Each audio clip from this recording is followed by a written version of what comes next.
You know, of all the amazing things that the highbrow crowd at the Davos World Economic Forum has discussed on their annual agenda of talking about what to do with us, that's us, the people they get together once a year to sit around on a stage and chat about as if we're zoo animals they've been distantly observing that are completely segregated from them somehow, maybe like on a totally different planet.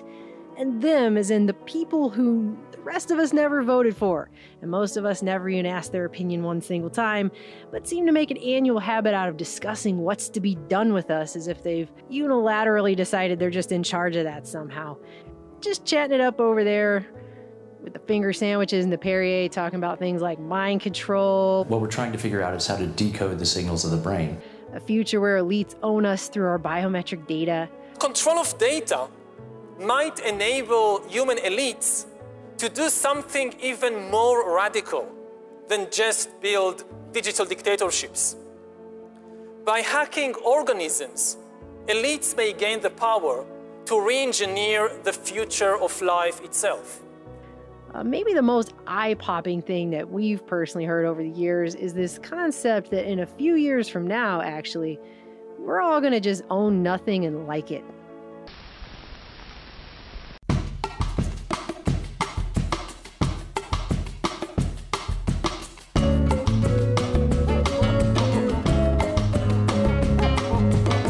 On a quick aside, I don't know if you've seen what's happening out there with inflation, but the cost of living has gone to face-palming your head through a cactus level of insane. Wall Street Journal and others are publishing stories about how entire neighborhoods of single-family homes are being bought up at 20% over cost to either be turned into renter blocks or to sit around empty with price tags that laughingly price the average person just right the hell out altogether. So this country is being not so slowly turned into a giant land of permanent renters. I mean, here we've seen home costs go up at least threefold. And they got these dinky little houses with closets for bedrooms that shouldn't even be worth $100,000 being sold for $400,000 like the people who own them know literally no shame. I mean, we personally found out earlier this year just how little stability and security renters in this country actually have. Because we'd lived in the same home for 3 years, and we'd always paid our rent early, or at the very least on time. And we were just up and kicked out with hardly any warning at all. And that's something as integral to living your life in this society as a home is, or at least a roof over your head.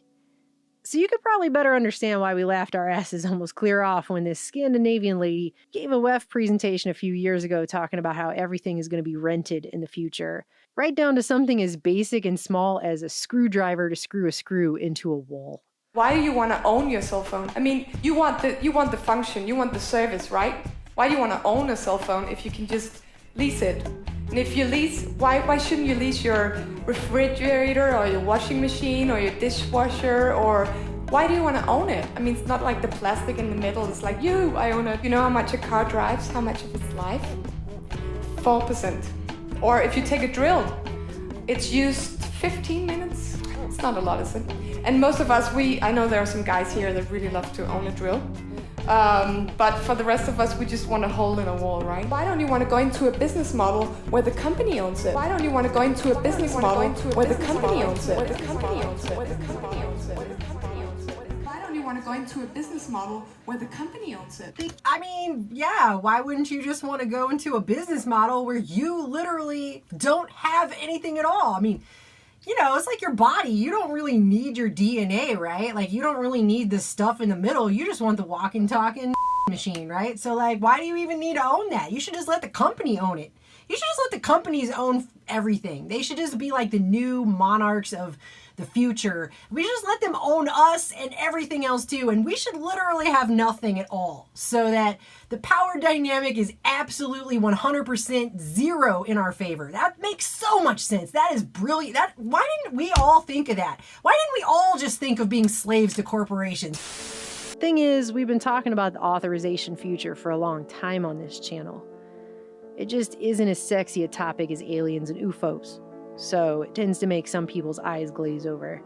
But you can really start to see it happening out there now. The future we're talking about isn't based on some one-time authorization either. At its mealy black heart, social credit is about continual reauthorization. So it'll be about the maintenance of your status. When I think about the flaming circus hoops the average person has to jump through just to qualify to rent a home here, and how prices have been continuously going up, and how even if you jump through all those hoops like an expert and get straight tens from the Olympic judging committee watching your performance, they could still kick you out on the street at the end anyway for whatever arbitrary reason they dream up. Then try to wrap my mind around a time when continual reauthorization will play into everything, including, I guess, the newly created privilege of being able to use a screwdriver when you need it. I'm really not sure how anyone could live even remotely comfortably in a world where they own nothing and, quote, like it. And I think we're going to a place where we just want mobility, where we don't care so much about owning a car. It's actually a little bit of trouble. If you just come to driverless car and pick me up and I can drive around and this car will be driving all the time. Things can be taken away at a whim, but even this parliament member from Davos writes about the pitfalls. Once in a while, she writes, I get annoyed about the fact that I have no real privacy. Nowhere can I go and not be registered. I know that. I know somewhere everything I do, think, and dream of is recorded. I hope that no one will use it against me. Like living in a world where everything will be based on a digital passport system of inclusion or exclusion, based on an ever-shifting goalpost, based on whatever we're told is the greater good this week, and a world where even if you play by all of those rules, you could still be voted off the island anyway for wearing an ugly hat or using an off-limits word or having an off-limits thought or whatever reason they come up with next because, well, you hold none of the cards. You aren't even allowed to own a card, let alone the many cards it would necessitate to play the game because you literally have no power in that relationship whatsoever. And if you're someone who isn't new to this channel, then you'll probably recall in the years leading up to 2020 how I would often wonder aloud in our videos, how would they get the masses to accept such ridiculous living conditions? And I don't mean living conditions, I mean the condition upon which they're going to try and get people to live. But as we're about to enter 2022, I think it's starting to become all too clear exactly how. Enter Meta. Hey, and welcome to Connect. Today, we're going to talk about the Metaverse. You know I was going to have to go here. Facebook, as you have likely heard, because the ads are everywhere now, including the movie theater, they announced right before Halloween that they've officially changed their name to Meta, short for Metaverse. Now, the best way to understand the Metaverse is to experience it yourself. How we actually experience the world and interact with each other. Experience the world, experience experiences. You're going to be able to move across these different experiences in the experience. You're going to be in these experiences. Many of the most immersive experiences, just a fundamentally different experience. You can start to see how the Metaverse is going to enable richer experiences and really bring them into these shared experiences.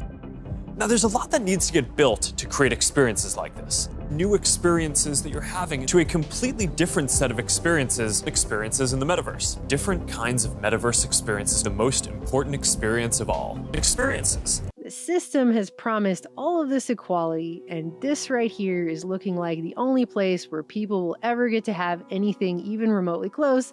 And actually not really, because in reality they'll only get to have a digital pretend world made up of digital non-existent stuff.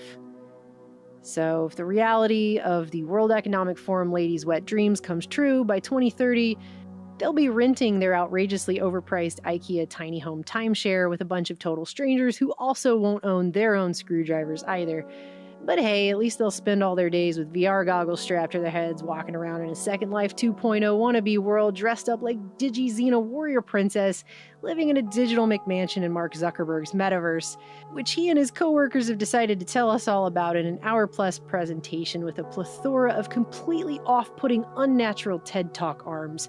You're going to be able to gesture with your hands, while they read buzzword-filled scripts to each other that really do sound like they were generated by an AI and not written by an actual person. What about unlocking more mixed reality experiences? We're already seeing the potentials of these kinds of experiences today as people are building for our pass-through API. creators who make digital objects, creators who offer services and experiences. Building AR experiences that empower people. We're going to need to help build the skill sets of the people who build these experiences. Creators are helping us build these experiences. Allow people to use their hands more naturally in more virtual experiences. Tell me all about it. The metaverse means experiences you can have.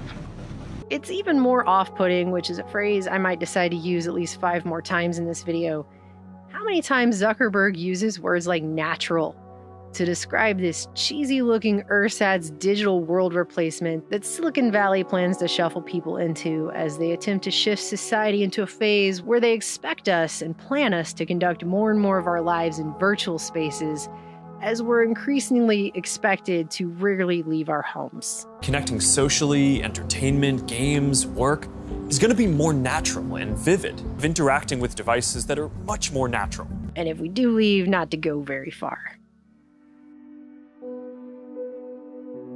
I just want to point out really quick, the logo there is an illusion. It's the appearance of a twisted infinity symbol. It's actually a hollow circle. And Microsoft, of course, came out within days to announce they're also going to build a Bill Gates version of Metaverse for Teams, which they're eerily calling Mesh, like a giant digital net they've trapped reality in. Because if there's one thing that will make all of those mostly pointless meetings at work go by faster, it's got to be sitting around in a fake office in fake outer space while your boss and coworkers yarn on and on about stuff you'll be sure to pay even less attention to when it's coming out of the cartoon mouth of a digital avatar dressed like a giant robot than you would if you actually had to sit there in physical reality and physically listen to any of it in the actual world. But I'm genuinely optimistic about work in the metaverse. I'm here at my desk where I experience experiences. But that's what certain billionaires apparently expect to happen in the not-too-distant future, where everything from viruses to climate change are justifications to dictate how little we're allowed to access and experience the natural outside world. It's like all those science fiction movies from Body Snatchers to Stepford Wives are actually on the verge of sorta kinda coming true, but in a much lamer way. We've talked about it before. You remember the 2009 Bruce Willis movie Surrogates, right? The plot revolved around a high-tech future where the majority deemed the world too dangerous and scary to physically exist in the day-to-day, so everyone just opted to stay inside the safety of their own homes and send more attractive, physically fit, remote-controlled humanoid robot versions of themselves out into society that they could live vicariously through instead. And there's actually a company out there working on those. But in the meantime, this is what we're being offered. Who's a good persistent state virtual object layered on an interactive pass-through environment? Oh, you are? Entrance into Meta is even called Horizon Home, as in your home is as far as your eye can see. You're going to be able to invite people over, play games, and hang out. You'll also even have a home office where you can work. Your home is your personal space. And you may be thinking to yourself, who cares? Facebook sucks. I don't have a Facebook account. I don't plan on getting one. And I would say to that, I don't have one either. In fact, I actually got kicked off of Facebook a long time ago. And I don't even remember being told why. Probably something I posted was offensive or who knows. I don't know. But they just kicked me off. And our Truthstream page had over 40,000 followers on it. And that got shut down too because they kept asking for more and more invasive verification. And knowing what we know about Spybook and its built-in social engineering experimentation schemes. Facebook under fire after news breaks overnight that the site actually conducted this huge social experiment on all of us and all of you at home. Well, 700,000, and that's a lot of people. A whole lot of people, you said it. You know, it was a study to see whether Facebook could influence the emotional state of its users on that news feed. We just hated it too much to continue capitulating to that. And I don't think we're alone in feeling that way. In fact, most of the time when I'm out and a business person directs me to their Facebook page and I respond by letting them know I don't use Facebook, they usually say to me they wish they didn't have to. Most people admit to me that using Facebook to them is the online equivalent of taking a nasty medicine. They just have to hold their nose and force it down, despite how gross it is. That's Facebook, okay? And Zuck himself seems to be aware of this too, because he even mentions the switch to Meta as the company's attempt to distance themselves from their flagship product. I think he says it at least twice.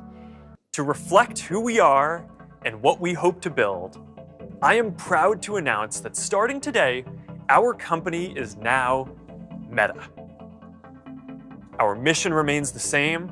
It's still about bringing people together. But now we have a new North Star to help bring the metaverse to life. And we have a new name that reflects the full breadth of what we do and the future that we want to help build. From now on, we're going to be Metaverse first, not Facebook first. That means that over time, you won't need to use Facebook to use our other services. Over time, I hope that we are seen as a Metaverse company. But Bill Gates has already come out to say that within 3 years, all these virtual meetings that people are having now due to the vid are going to be happening in the Metaverse.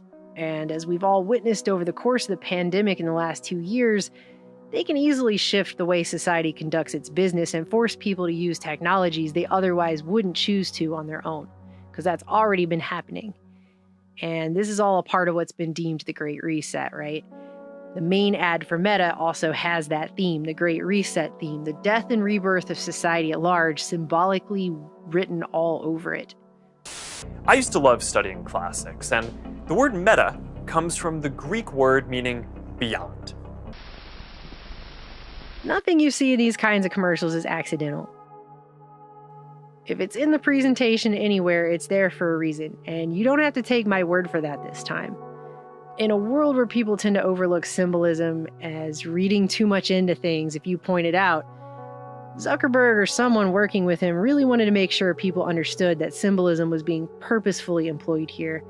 Because at one point in his presentation, he's sitting in front of a bookshelf, and of the few books whose titles are legible, you can clearly see he has a copy of Taschen's Book of Symbols prominently featured there on the shelf. So, despite the fact that symbols can mean all kinds of things depending on who you ask and why, we're going to go ahead and reference that book as he's clearly blinging it here as a go-to. So you have this ad that they've put it everywhere. They put it at the top of YouTube. They put it in movie theaters. It's probably on TV. I don't have, but I'm assuming. And in it, you have this group of millennials who have just come from a room in an art museum where the art portrays the sun shining. In fact, the one on the right that's only seen for a brief moment as the woman steps out of the way actually shows a sun on top of a pyramid. There's actually a presentation on the TED Talk by a guy 5 years ago titled Atlantis and the Roots of Egypt, and he's claiming they've run all of this stuff through computer models and that the Great Pyramid at Cheops was originally crowned by a 2.7 meter gold sphere, equivalent to the mathematical number E, which was meant to symbolize the Eye of Horus that he theorized through his computerized mathematical models used to be used as a form of worship of the sun and the star Sirius. But I digress. These people are mesmerized by this painting that's in front of them of a tiger attacking a buffalo. And there's some really old folk tales regarding the tiger and the buffalo. There's a Chinese version, a Vietnamese version, which teaches how the tiger got his stripes. But personally, I'm guessing the reason this painting was chosen is more about the circumstances under which it was painted. It's entitled Fight Between a Tiger and a Buffalo, and it was completed by French artist Henri Rousseau in 1908. And according to the Cleveland Museum of Art, Rousseau worked on the painting while he was in prison for fraud. And the thing is Rousseau himself never left France. So we're told that his inspiration for this tropical jungle scene was all done purely from his imagination after reading travel books and visiting the local botanical gardens. So what you have in essence is a man who's never been to the jungle himself, painting something purely from his imagination while locked in a prison cell. And that's the artwork they chose to introduce you to this meta, which I feel is more than a little disturbing.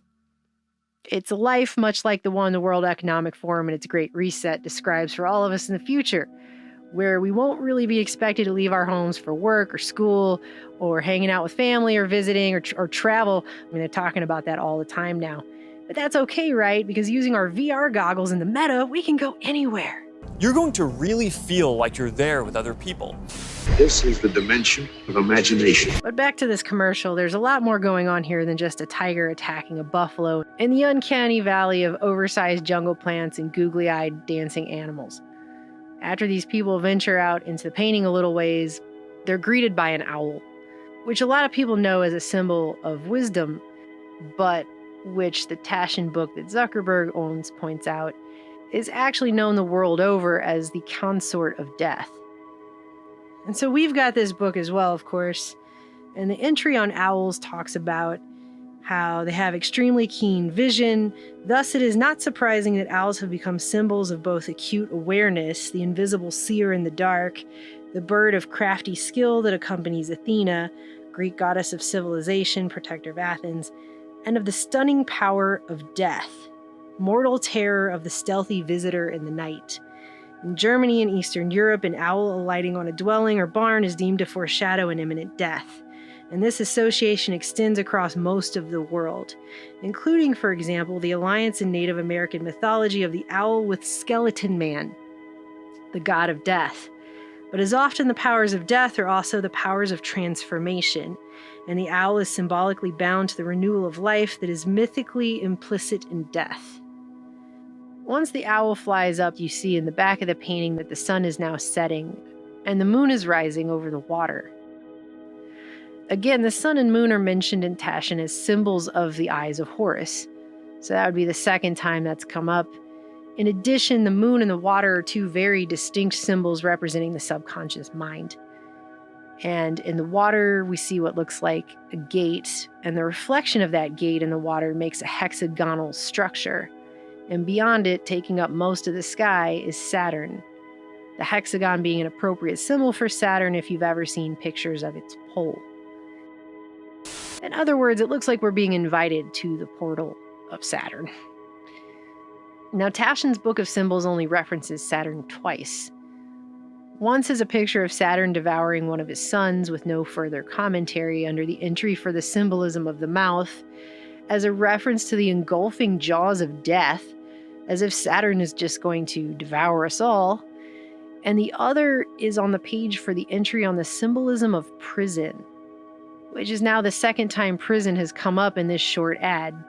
Here on this page about prison, it talks about alchemy depicting Saturn as the governor of the prison in which sulfur, the motivating spirit of both will and compulsion, was bound. Saturn is associated with lead, cold, and the darkest time of year, implying the weight of limiting circumstances by which our soaring aspirations are shackled.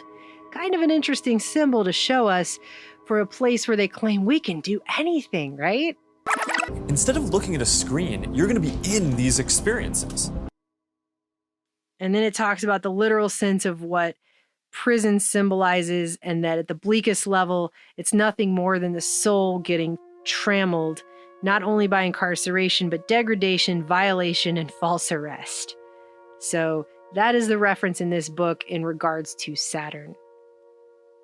Manly P. Hall further elaborates on Saturn in his work, The Secret Teachings of All Ages. He says, to the initiate, the skeleton of death, holding in bony fingers the reaper's scythe, denotes Saturn, Kronos, the father of the gods, carrying the sickle with which he mutilated Uranus, his own sire. In the language of the mysteries, and this is in italics, the spirits of men are the powdered bones of Saturn. The latter deity was always worshipped under the symbol of the base or footing, inasmuch as he was considered to be the substructure upholding creation. Hall then continues with a few paragraphs of allegory regarding the mystery of human evolution of the spirit and souling matter that eventually becomes man and raises him to the estate of the gods, which sounds an awful lot like the promise of transhumanism. Shots of Saturn are also prominently featured in other meta videos, including the main presentation, where at one point a little girl and her grandma go into Meta and literally take a virtual trip to Saturn. Actually, I have to write this paper. Will you help me? Let's take a closer look.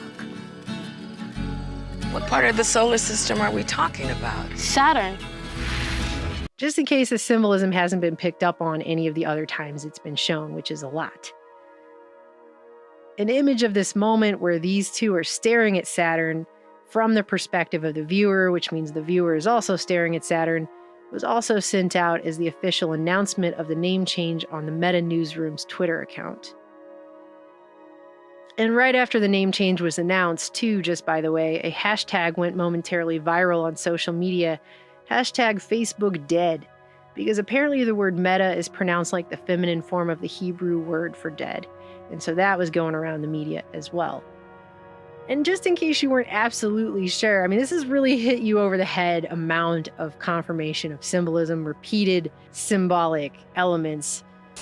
Hey, are you coming? Yeah, just gotta find something to wear. This is probably the reason why Zuckerberg's wardrobe, because he's talking about how we can have all these outfits in Meta, his wardrobe consists of his usual black shirt and pants, but also a skeleton suit, just like the Native American mythology mentioned in Tashin suggests, and an astronaut suit, you know, for when you go to Saturn or whatever. So it isn't my abundance of symbolism, but former Facebook's that Meta will be some kind of digital door to the underworld, well known in mythology to be a place where death and rebirth initiations are said to take place. And I just want to point out, too, that these people in this commercial kind of look like they're being forced to dance against their will. I mean, take out this upbeat music and slow it all down a little, and you tell me what's happening here. Because whatever it is, it kind of looks uncomfortable. And I get that they're making reality seem horrible right now, so that nobody will want to deal with it at all. But unless they're just joshing us here, I don't understand how they're going to get everyone to just accept reality being replaced so we can all live in the Ready Player One trailer park and hang out in what my friend Amy calls these 90s PlayStation graphics. Truly, I mean no disrespect when I ask this, but are they hiding the real tech somewhere in the back and presenting us with something they came up with 20 years ago just to see if we'll bite? Because Tupac's hologram back in 2012 blows all of this stuff they're showing in the presentation away, and that was, 10 years ago. Heck, 70s Star Trek makes this look old, okay?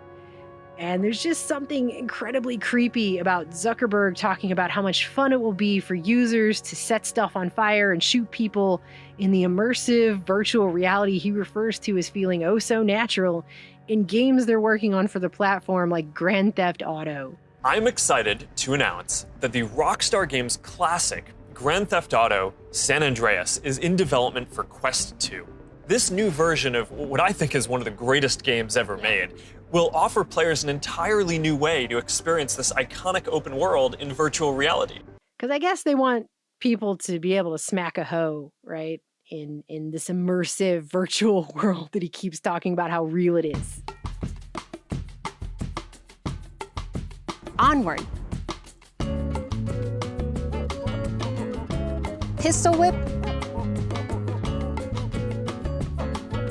Blade and sorcery nomad.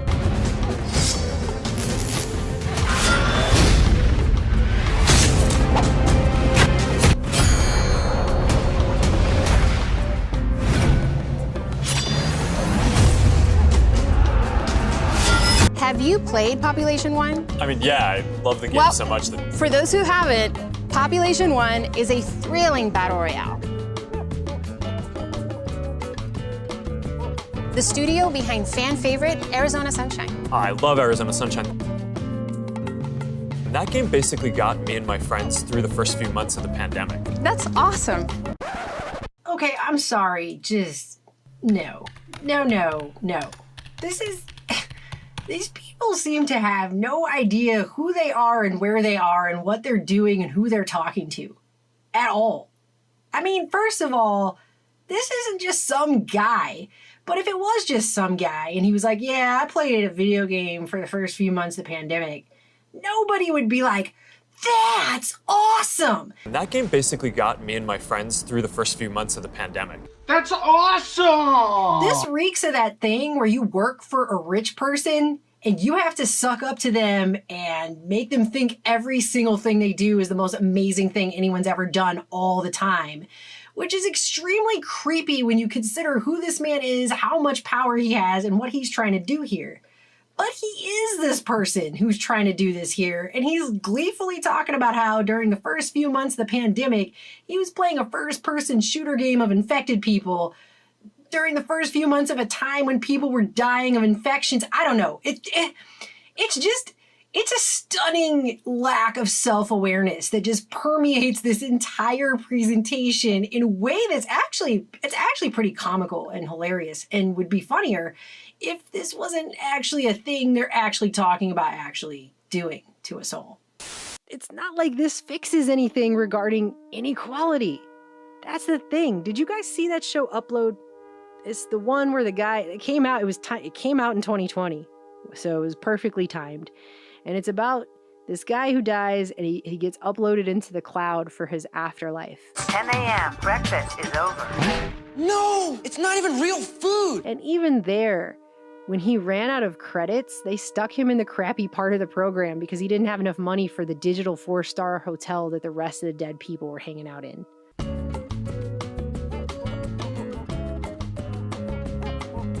I mean, it's like humanity didn't bother to solve the very real problems of insane wealth inequality, poverty, hunger, healthcare, all these things, right? So I guess screw it. We'll just all jump ship and go to Mars and hang out in Meta instead, right? As if those unsolved issues are the homework that's just going to get shoved under the bed and not going to come due anyway, right? It's not going to be following everyone around like shadow monsters wherever they go. It is. It's just going to migrate to these new places. Because it wasn't solved. It's not been fixed.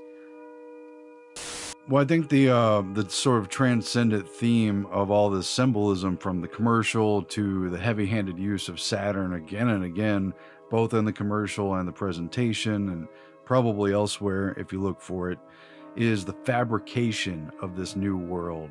As far as I've seen so far, no one is really creating a truly unique, new, untouched world of imaginative possibilities.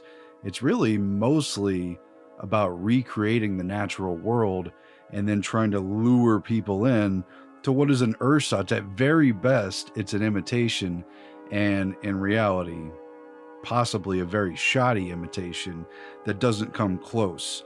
And what this has to do, in my opinion, with the symbolism of Saturn is that it's very compatible with this concept of the reset they're claiming for society, which theoretically could be whole and complete and overwhelmingly good. But again, you've got ersatz programmers at the switches.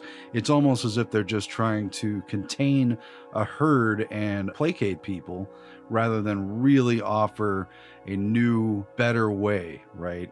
Things were really messed up in the system as it was. There's all kinds of problems. We have been duly critical of as much of it as possible, but none of that has been solved, as Melissa said. There isn't a true fix to that. There hasn't been a deeper analysis of how to rectify everything. There's just been an offering of a new place to go screw up digitally. And sure, there's lots of possibilities, but you know, the mystery of Saturn surrounds the creation of everything out of nothing. Saturn is very much this death and rebirth place, but it's not death for death's sake. At least if you follow the Greek mythology, you know, it's death for the sake of a rebirth.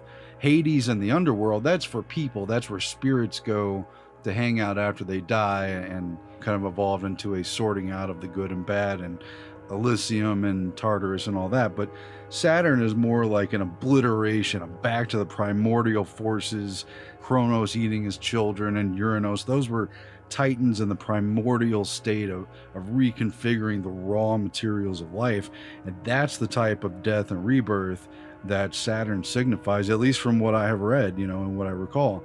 And so in Arthur C. Clarke's 2001, not so much the Kubrick movie, but to an extent, the character goes and dies on Saturn and is reborn after a process, and that consequence is a necessary destruction of Earth 1.0 and then a rewrite, a starting over.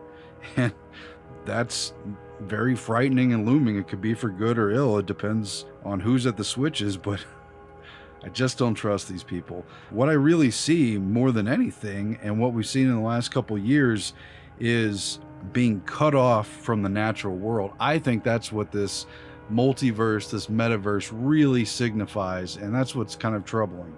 You know, it's not just Facebook and other people.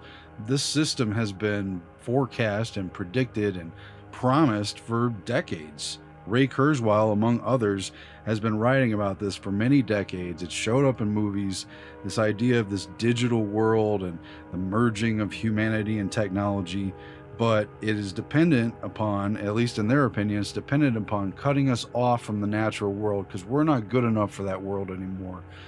We, the many, have screwed it up, not the few who've controlled things, right? And with that, just in the last few months and years, we've seen this Orwellian newspeak changing of definitions, a policing of thought.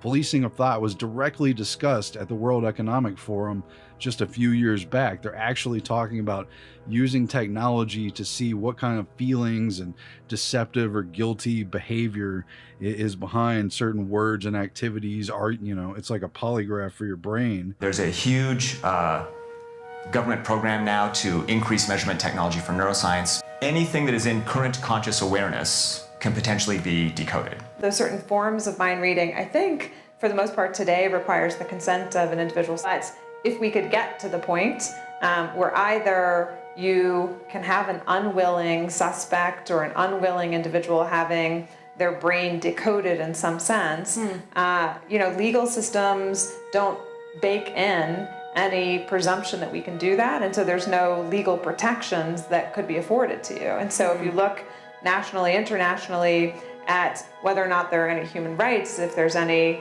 constitutional protections for something like freedom of thought or mental privacy or cognitive liberty, nothing like that exists yet. Personally, I think it's just a matter of time before there will be a portable brain decoding technology that decodes language as fast as you can type with your thumbs on your cell phone. Wow. And everyone will wear them because people have shown that they're quite willing to give up privacy for convenience. And so we're supposed to separate from our language and our vocabulary, and there's things we can't talk about even though they're happening in the real world. And if you say them, you get censored or penalized or just deplatformed altogether, right? And so mentally and physically, there are increasingly real barriers of our personal sovereignty. We are supposed to let them into our body and our brains and minds, and they're supposed to have access, but our access is cut off, and our rightful ability to say, no, that's my body, my choice, and it's definitely my brain and my mind, my choice, that's supposed to be fading away. And, what did the Matrix talk about? The desert of the real. Welcome to the desert of the real. Once the immersion into the fully digital takes place, if people allow it, if they go along with this, and if enough people don't say no, and if they just go easily into the night, the real world becomes a desert, like a gulf across a chasm, across the Grand Canyon, and then everything is connected. We're all connected to each other, and we're connected to every possibility on these little digital nodes, and everything's possible all at once, except for the real world. People joked when critics were pointing out the United Nations conference back in 1992. That one guy went to the meeting and he drew up a map and showed these are going to be the no-go zones. These are places where humans are not going to be allowed to go, and people scoffed. That's ridiculous. People aren't going to be cut off physically from areas. What about now? Is there authorization that has to take place for you to even travel or physically go somewhere? Are we going to be really cut off if we don't toe the line, if we say things that aren't acceptable? It's disgusting. At the same time, there's this promise. Anything is possible in the new digital world, and that's what's going to fix the inequality, because anyone can do anything, and we're the drivers and we're the co-creators in this metaverse. At least it's supposed to feel that way. But don't forget the 101 rule of gambling. If you go to Vegas, okay, try your luck, have some fun, but don't forget the house always wins. And in this system, you can make or do anything you can think of, unless they don't like it, because then the programmers and the authorizers can bind you to just about anywhere. They can limit you to your own little blasé box. They could put you in a digital hell or a prison. I mean, those possibilities are endless. Can you imagine Facebook jail for Meta? I mean, it could be quite literal and quite immersive and quite real and feel endless. I mean, maybe that's worst case scenario, but it's creepy. The mystery of Saturn, why would they show Saturn? It is a pretty somber death and rebirth. Like, Saturn is one of the ultimate steps in that Greek mythological universe. But the mystery of Saturn is that the creation of everything, all that we have, the cornucopia of everything, comes out of nothing. It's an obliterated non-zone. It's the big zero. So how does something come from nothing? That's a mystery. How does a one come from a zero. Well, you could see where that fits in with the whole digital world. And this cornucopia is a paradox. Again, at least in these hands, it's an ersatz paradox, because we're trading all that we have for a mirror world, for an image, for an imitation of that world, which is going to leave us with nothing. At least it could. Of course, the natural world is incredibly brutal and nasty. Just out in the wilderness, you can meet your death very easily, but the possibilities are there for you to survive and for you to take control. In the face of the forces of nature, no one's really to stop you from at least trying. That isn't necessarily true in an authorized world. Facebook's version of Metaverse is just one iteration. They're just the first ones to publicly show people what it might look like and try to invite you in and go ahead and set up your account and start with the games, and it's going to grow from there. Gaming is how a lot of people are going to step into the metaverse for the first time. But again, this is what Ray Kurzweil wrote about, I think, in 1999 with The Age of Spiritual Machines. Not only does he predict an overall acceleration of technology to an infinite level and a literal merging of humanity with technology such that we're no longer just a human species but something else, but very much his vision of this digital world is not only all the fun things you can imagine and want to do, but a world where your digital assistant, your little personal program, not only gets to know you better than your partner or your spouse, but they get to know you better than yourself. And then the allure of that is supposedly going to become so satisfying that you wouldn't want to be with your spouse anymore. You wouldn't want to date people in the real world. Forget the dating apps. This thing is going to know all your little intimate buttons, the things that make you feel loved and turned on and all that kind of stuff.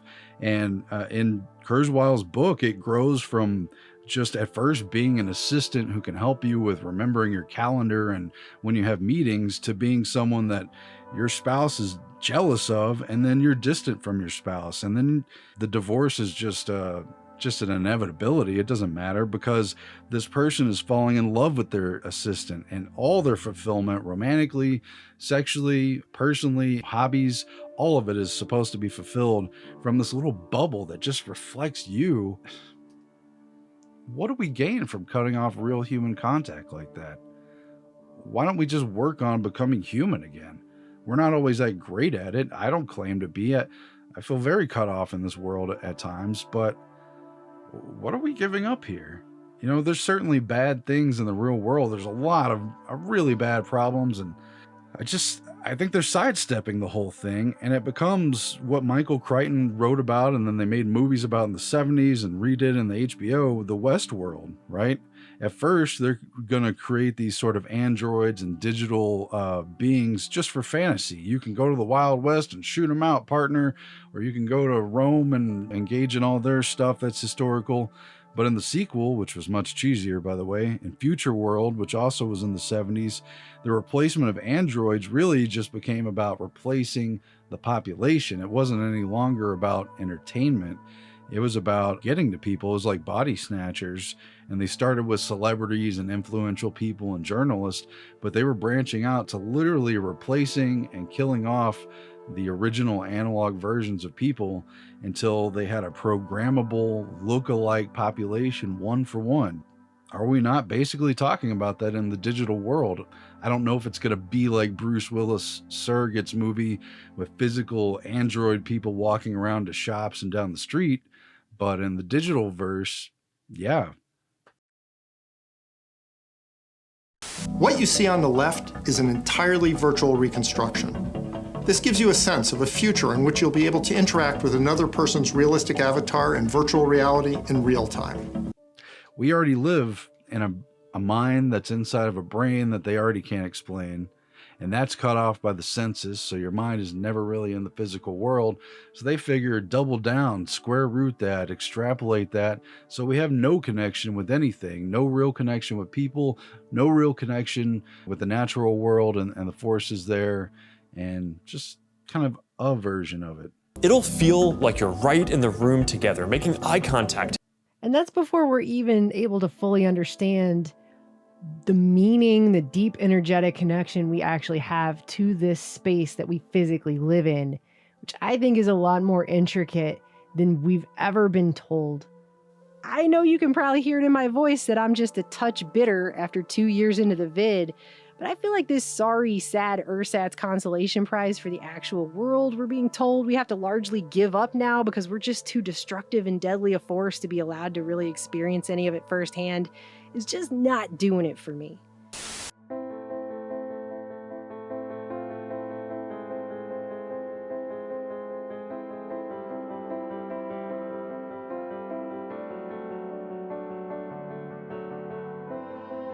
Not everyone wants their social media profile linked to all these other experiences. Gee, I can't imagine why. And I didn't understand it back then, and you probably don't remember, but in 2013 when we first started this channel, we had a video and an article discussing all these DARPA projects, because DARPA was doing experiments on better ways to measure levels of oxytocin in our bodies, which is a powerful hormone that acts as a neurotransmitter that Scientific American refers to as nature's love glue. And studies have suggested it hastens wound healing, it protects against stress, it enhances feelings of connectedness and generosity, which DARPA said were a matter of national security. But the levels of oxytocin in our bodies go up when we kiss and hug each other, which occurs because having actual human contact in the actual real world has actual positive effects on us. Effects that I seriously doubt can be genuinely replicated by strapping goggles to our heads that makes us think we're walking around in some digital cartoon. At least not this one that Zuckerberg is selling to us in a way that just feels so uncomfortable to watch after even the first 10 minutes, let alone hour, 17? A future where, with just a pair of glasses, you will be able to step beyond the physical world and into the kinds of experiences that we have talked about today. But will there be experiences? They're going to unlock some pretty amazing experiences. From immersive experiences in fantasy worlds to cohesive augmented reality storytelling experiences. These are the most important experiences that you'll experience. That's why we experience experiences multiple times. Because this experience is totally going to be an experience. Are you now, or have you ever been experienced? Experience experienced experiences while you're experiencing experiences. These experiences experience. Amazing new experiences. So the symbolic time of Saturn, not just in the myth, but in the way that it's been celebrated throughout history, both ancient and up to recent times. Saturn's time is at the Christmas time. It's at the solstice of the sun, when the sun is mythologically dead, right?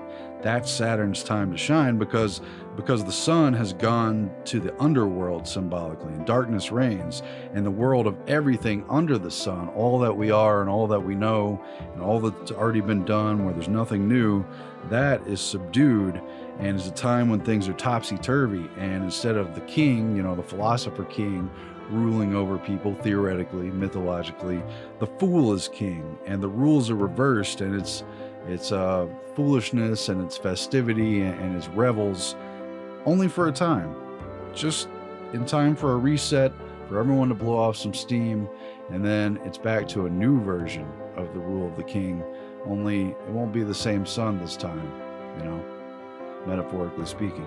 Sun symbolizing our natural world, the base reality.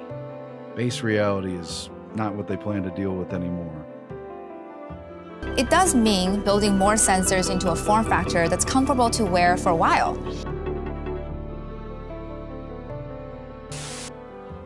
And maybe the creepiest part is the end of the ad, when the tiger and the buffalo say, "This is gonna be fun," and they give each other that super shady side eye, like they totally know something, they're in on something and know something that we all don't. Just... ew.